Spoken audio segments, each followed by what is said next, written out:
Going to Singapore was originally my family's plan to celebrate my college graduation and my cousins moving up to senior high school. Last July 4 to 10, I, along with my mother, father, uncle, aunt, and cousin, traveled to Singapore to visit the world-renowned Garden City. Singapore, one of the world's greenest cities, instantly captured our hearts from the very moment we stepped foot in Changi Airport. Aside from its cleanliness, this airport is known for housing the world's largest indoor waterfalls, shopping outlets, theme parks, and other amusements, which you wouldn't believe would be inside an airport. We wanted to imbibe our whole experience, so we learned Singlish and decided to only take SG's highly efficient underground MRT stations and buses around the city. We also had to walk nothing less than 20,000 steps a day because taxis were expensive. No, just kidding. That's just a side note. We only wanted to stop by as much destinations as we can and take the road less traveled. That's why we walked that long. But no, seriously. Singapore is a very expensive country for tourists. Everything in Singapore screams luxury, including taxis. Thus, MRTs are your best friends if on a budget. All our activities were booked through Klook. Not sponsored, but highly recommended. Thanks to Klook, we had the best tour guide for our first night in the city, and we learned so much about how Singapore was once an island inhabited by fishermen, and after years of good politics, trade, and investing in the minds of the people, especially their children, Singapore is now where it is today. Majority of Singapore's inhabitants are Chinese, followed by Malays, Indians, and Eurasians. This is why there is always something to celebrate in Singapore. Singapore is so abundant in culture that you will know if Christmas season is around the corner, for Orchard Road starts to light up. During Deepavali season, Hindus gather in Little India to celebrate culture and its significance. These are just some of the many celebrations you'll find in Singapore.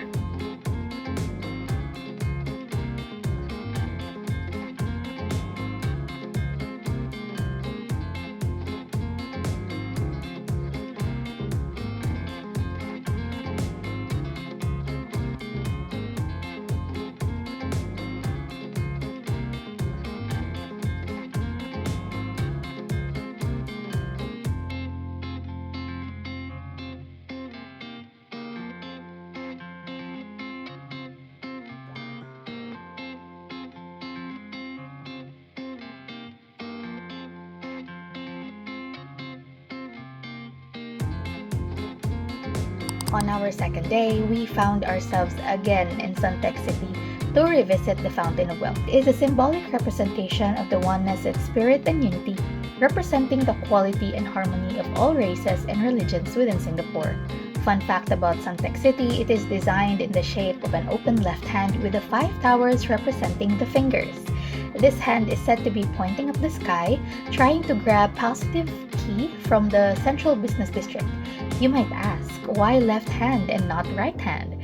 Because left symbolized men, and in the early days, men were the only investors in Singapore. We did the said ritual where you have to encircle the fountain clockwise 3 times, while stretching out the right hand over the water as one makes a silent wish.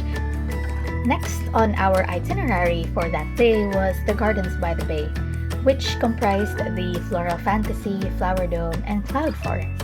It is during this time where I regretted wearing a one-shoulder blouse and shorts because it was freezing in all 3 domes. You could easily channel your inner Isabella Madrigal, for it was literally Flor de Mayo by the mile. There were indeed jacarandas, figs, vines, and all different types of roses from different parts of the world. The cloud forest literally brought us to the cloud with a welcoming cold fog and majestic indoor waterfalls. The Navi people, mountain banshees, and even a Pandora Reef inu will be seen guiding guests towards the top of the cloud forest. Made us want to be a Navi for a moment there.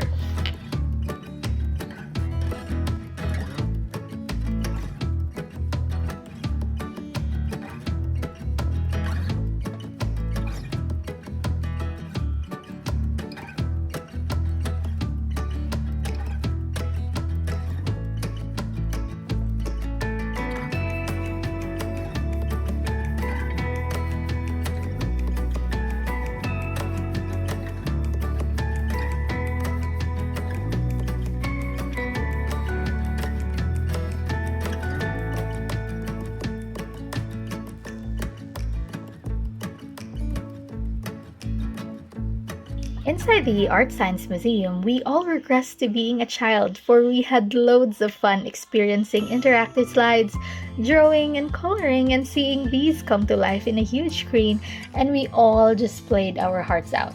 It was a collaboration of art, science, and being a kid at heart.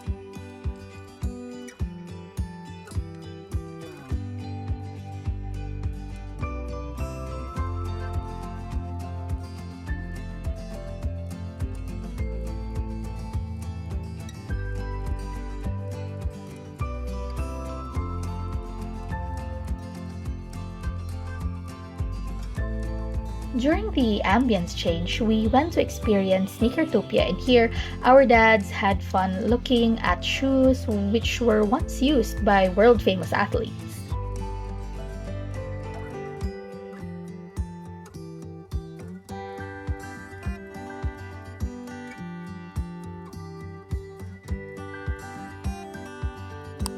On our third day, we started off at Marina Bay Sands Mall and enjoyed window shopping with the most luxurious brands prior going up the 57 floors to reach the Marina Bay Sands Sky Park. We saw the world's biggest, most expensive standalone casino and learned that the design of the building was actually inspired by a deck of cards.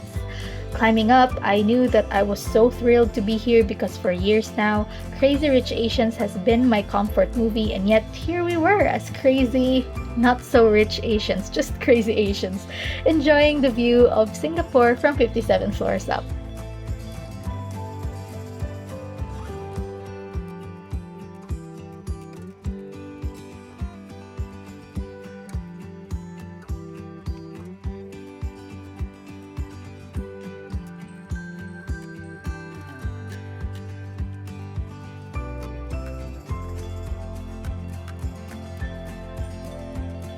We made sure to walk around the city and pass through the Helix Bridge.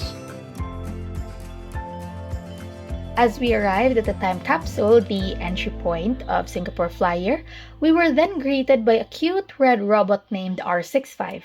R65 was a time-traveling robot, and it talked and brought us through Singapore's past, present, and future before allowing us to embark the 30-minute Singapore Flyer ride.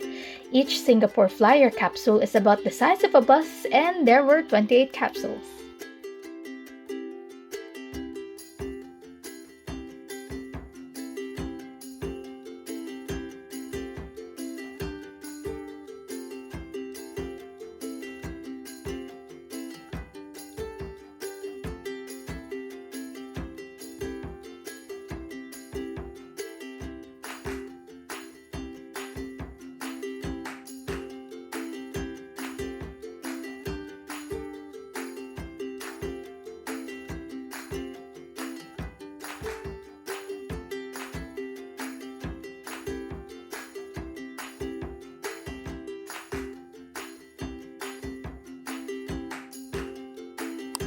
On our fourth day, we allotted the day to tour around Sentosa Island. Our first stop was the Sky Helix ride, which was an open-air gondola that gently rotates as it ascends to a height of 79 meters above sea level.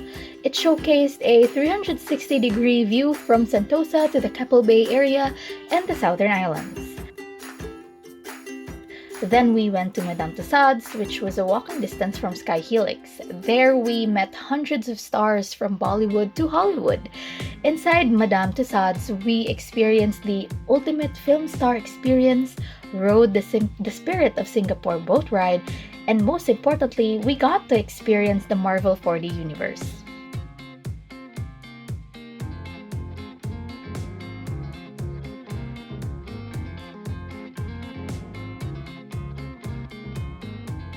After which, we went straight to iFly Singapore, where my cousin and I tried a once-in-a-lifetime indoor skydiving experience. We then enjoyed touring around the world-famous Universal Studios and enjoyed the whole vibe of the place. As a day ender, we decided to watch the Wings of Time show to wrap up a wonderful day in Sentosa.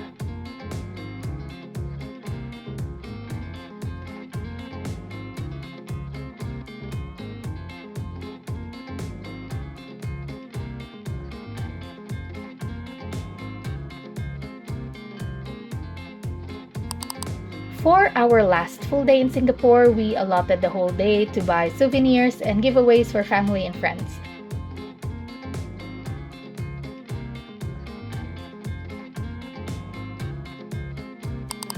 We ended the Singapore trip by arriving early at the airport to shop a little bit more. We were able to find matching work tote bags for my mom and aunt, while my cousin and I were able to buy a kilted clutch bag and a hobo bag. It was indeed wonderful meeting you, Singapore.